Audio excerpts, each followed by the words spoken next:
ನಮಸ್ಕಾರ ಪ್ರಿಯ ಗೆಳೆಯರೇ, ನನ್ನ ಹೆಸರು ಕುಪ್ಪಿ, ವಯಸ್ಸು 24. ನಂದು ಮದುವೆಯಾಗಿದೆ. ನನ್ನ ಗಂಡನಿಗೆ ನಾ ತುಂಬಾ ಇಷ್ಟ. ನಾ ಅಂದರೆ ಅವರಿಗೆ ಎಲ್ಲಿಲ್ಲದ ಪಂಚಪ್ರಾಣ ಗೆಳೆಯರೇ. ನಮ್ಮದು ವ್ಯವಸಾಯದ ಕುಟುಂಬ, ಅಂದರೆ ರೈತರು. ನಮ್ಮ ಹೊಲಗಳಲ್ಲಿ ಕಬ್ಬು, ಶೇಂಗಾ, ಜೋಳ ಬೆಳಿತೀವಿ. ಚಿಕ್ಕ ಕುಟುಂಬ, ಚೊಕ್ಕ ಕುಟುಂಬದಂತೆ ಚೆನ್ನಾಗಿದ್ದೇವಿ. ಒಮ್ಮೆ ಹೊಲದಲ್ಲಿ ಕಬ್ಬು ನಾಟಿ ಮಾಡಿದ್ದವು ಗೆಳೆಯರೇ. ಅದಕ್ಕೆಲ್ಲ ಗೊಬ್ಬರ, ವೀರ್ಯ, ಔಷಧ ಹಾಕಿ ಬೆಳೆಸಿದ್ದೀವಿ. ನೋಡೋಕೆ ಕಬ್ಬು ತುಂಬಾ ಚೆನ್ನಾಗೆ ಬೆಳೆದಿತ್ತು ನೋಡ್ರಿ. ಸುಮಾರು ದಿನಗಳ ನಂತರ ನಮ್ಮ ಹೊಲದಲ್ಲಿ ಇರುವ ಕಬ್ಬು ಕಟಾವಿಗೆ ಬಂದಿತ್ತು ಗೆಳೆಯರೇ. ಹಾಗಾಗಿ ಕಬ್ಬನ್ನು ಕಟಾವು ಮಾಡಿಸಿ ಕಬ್ಬು ಕಾರ್ಖಾನೆಗೆ ಕಳುಹಿಸಬೇಕಿತ್ತು. ಕಬ್ಬು ಕಟಾವು ಮಾಡುವರನ್ನು ಕರೆಸಿ ಕಬ್ಬು ಕಟಾವ ನಡೆದಿತ್ತು ಗೆಳೆಯರೇ. ಇಲ್ಲ, ವಿಷಯ ಏನೆಂದರೆ ನಾನು ನೋಡೋಕೆ ತುಂಬಾ ಚೆನ್ನಾಗೆ ಮೈ ಕೈ ತುಂಬಿದಂತದ ಬೊಂಬೆ ತರ ಇದ್ದೆ. ಹಾಗಾಗಿ ಕಬ್ಬು ಕಟಾವು ಮಾಡುವವರ ಮಾಲೀಕ ಒಬ್ಬ ಹುಡ್ಗ ಕಬ್ಬು ಕಟಾವು ಮಾಡುತ್ತಾ ಪದೇ ಪದೇ ನನ್ನನ್ನೇ ನೋಡುತ್ತಿದ್ದ. ನಾ ನೋಡಿದಾಗಲೆಲ್ಲ ನನ್ನೇ ನೋಡುತ್ತಿದ್ದ. ಹಾಗಾಗಿ ನಾನೇನು ಅಷ್ಟೊಂದು ವಿಚಾರ ಮಾಡಿದ್ದಿಲ್ಲ ಫ್ರೆಂಡ್ಸ್. ಆದರೆ ಅವನು ನನ್ನ ಸಲುವಾಗಿ ನನ್ನ ಗಂಡನನ್ನು ತುಂಬಾ ಹತ್ತಿರದಿಂದ ಪರಿಚಯ ಮಾಡಿಕೊಂಡಿದ್ದ. ಅವನ ಹೆಸರು ಶಂಕರ ಅಂತ. ನಮ್ಮ ಹೊಲದ ಕಬ್ಬು ಕಟಾವು ಮುಗಿದ ನಂತರವೂ ದಿನ ಆವಾಗವಾಗ ನನ್ನ ಗಂಡನಿಗೆ ಫೋನ್ ಮಾಡಿ ಮಾತಾಡ್ತಿದ್ದ. ಆದರೆ ಅವನಿಗೆ ಹೆಂಗೂ ನನ್ನ ಮೊಬೈಲ್ ನಂಬರ್ ಸಿಕ್ಕಿತ್ತು. ಒಂದು ದಿನ ನಾನು ಕೂತಿದ್ದೆ, ವಾಟ್ಸಾಪ್ ಮೆಸೇಜ್ ಬಂತು. ಆಗ ನಾನು ಯಾರು ನೀವು ಅಂತ ರಿಪ್ಲೈ ಮಾಡಿದೆ ಫ್ರೆಂಡ್ಸ್. ಹಾಗೆ ಅವನಿಗೂ ನನಗೂ ಒಂದು ರೀತಿ ಪರಿಚಯವಾಯಿತು. ದಿನಾಲು ವಾಟ್ಸಾಪ್ನಲ್ಲಿ ಚಾಟಿಂಗ ಮಾಡುತ್ತಾ ತುಂಬಾ ಸಲುಗೆ ಬೆಳೆಸಿದಿವಿ. ಮುಂದೊಂದು ದಿನ ಅವನ ನಾನು ನಿನಗೆ ಭೇಟಿ ಆಗಬೇಕು, ಯಾವಾಗ ಸಿಗ್ತೀಯ ಕೇಳಿದ.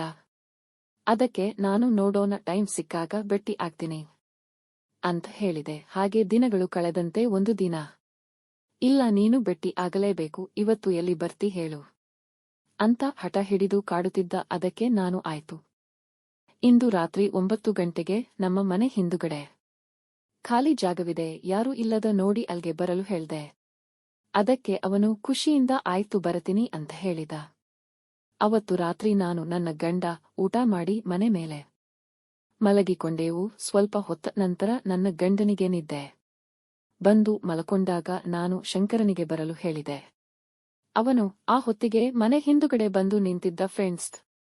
ಇಲ್ಲಿವರೆಗೆ ಯಾವ ಪರಪುರುಷನ ಮೈ ಟಚ್ ಮಾಡದಿರುವ ಈ ನನ್ನ ಎದೆಯೊಳಗೆ ಡವ್ ಡವ್ ಶುರುವಾಯ್ತು ಗೆಳೆಯರೇ. ಗಟ್ಟಿ ಧೈರ್ಯ ಮಾಡಿ ಅವನ ಪಕ್ಕದಲ್ಲಿ ಹೋಗಿ ನಿಂತುಕೊಂಡೆ. ಅವನು ಯಾಕೆ ಇಷ್ಟೊಂದು ಹೆದರುತ್ತಿದ್ದೀಯ, ಸುಮ್ಮನಿರು, ಏನೂ ಆಗಲ್ಲ ಅಂತ ಸ್ವಲ್ಪ ಧೈರ್ಯ ತುಂಬಿ ನನ್ನನ್ನು ಗಟ್ಟಿಯಾಗಿ ಹಗ್ಗ ಮಾಡಿದ ನಂತರ ನನಗೊಂದು ಡೈರಿ ಮಿಲ್ಕ್ ಚಾಕಲೇಟ ಕೊಡುವಷ್ಟರಲ್ಲಿ ನನಗೆ ತುಂಬಾ ಭಯವಾಗಿ ನಾನು ಹೋಗ್ತೀನಿ, ನೀನು ಇಲ್ಲಿಂದ ಹೋಗ ಅಂತ ಹೇಳಿ ಓಡೋಡಿ ಬಂದು ಮತ್ತೆ ನನ್ನ ಗಂಡನ ಪಕ್ಕದಲ್ಲಿ ಗೊತ್ತಾಗದಂತೆ ಮಲಗಿಕೊಂಡೆ ಗೆಳೆಯರೇ. ಮತ್ತೆ ಸ್ವಲ್ಪ ದಿನಗಳು ಬಿಟ್ಟು ಕೇಳ್ದ, ಇವತ್ತ ಬರ್ತೀನಿ ಸಿಗ್ತೀಯಾ ಅಂತ. ಅದಕ್ಕೆ ನಾನು ಓಕೆ ಬಾ ಅಂತ ಹೇಳಿದೆ. ಎಲ್ಲರೂ ಊಟ ಮಾಡಿ ನಾನು ನನ್ನ ಗಂಡ ಎಂದಿನಂತೆ ಮತ್ತೆ ಮನೆ ಮೇಲೆ ಮಲಗಲು ಹೋದೆವು. ಟೈಮ್ ರಾತ್ರಿ 11 ಗಂಟೆಯಾಗಿರಬಹುದು. ನಾನು ಮನೆ ಹಿಂದೆ ಬಂದಿದ್ದೀನಿ ಬಾ ಅಂತ ಶಂಕರ ಮೆಸೇಜ್. ಅಷ್ಟರಲ್ಲಿ ನನ್ನ ಗಂಡನಿಗೆ ಪೂರ್ತಿ ನಿದ್ದೆ ಹತ್ತಿತ್ತು. ಹಾಸಿಗೆಯಿಂದ ನಿಧಾನವಾಗಿ ಎದ್ದು ಕೈಯಲ್ಲೊಂದು ಚರಗಿ ತಗೊಂಡು ಹೋದೆ.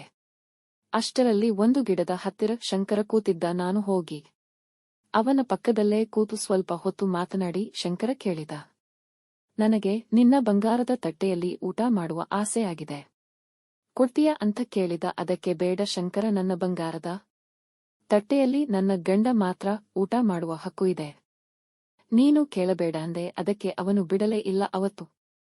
ಇಲ್ಲ, ನೀ ಕೊಡಲೇಬೇಕು ಅಂತ ಹಠ ಹಿಡಿದಿದ್ದ. ಅದಕ್ಕೆ ನಾನು ಇಲ್ಲಿವರೆಗೆ ನನ್ನ ಬಂಗಾರದ ತಟ್ಟೆಯಲ್ಲಿ ನನ್ನ ಗಂಡ ಮಾತ್ರ ಊಟ ಮಾಡ್ತಾನೆ ಇರಲಿ, ಶಂಕರನಿಗೂ ಸ್ವಲ್ಪ ಕೊಡೋಣ ಅಂತ ನಾನು ಅವನು ಕೇಳಿದ್ದಕ್ಕೆ ಒಪ್ಪಿಕೊಂಡು ನನ್ನ ಬಂಗಾರದ ತಟ್ಟೆಯಲ್ಲಿ ಶಂಕರನಿಗೆ ಊಟ ಮಾಡಲು ಅನುವು ಮಾಡಿ ಕೊಟ್ಟೆ. ಆಗ ಶಂಕರ ಬುತ್ತಿ ಅರಬಿ ಬಿಚ್ಚಿ ನನ್ನ ಬಂಗಾರದ ತಟ್ಟೆಯಲ್ಲಿ ಅಂದು ಒಂದು ಬಾರಿ ಊಟ ಮಾಡಿದ ಗೆಳೆಯರೇ. ಶಂಕರನ ಊಟ ಮುಗಿದ ಮೇಲೆ ಮತ್ತೆ ನನ್ನ ಬಂಗಾರದ ತಟ್ಟೆ ತೊಳೆದುಕೊಂಡು ಮತ್ತೆ ಯಾರಿಗೂ ಕಾಣದಂತೆ ಮನೆ ಮೇಲೆ ಹೋಗಿ ಮಲಗಿಕೊಂಡೆ ಫ್ರೆಂಡ್ಸ್.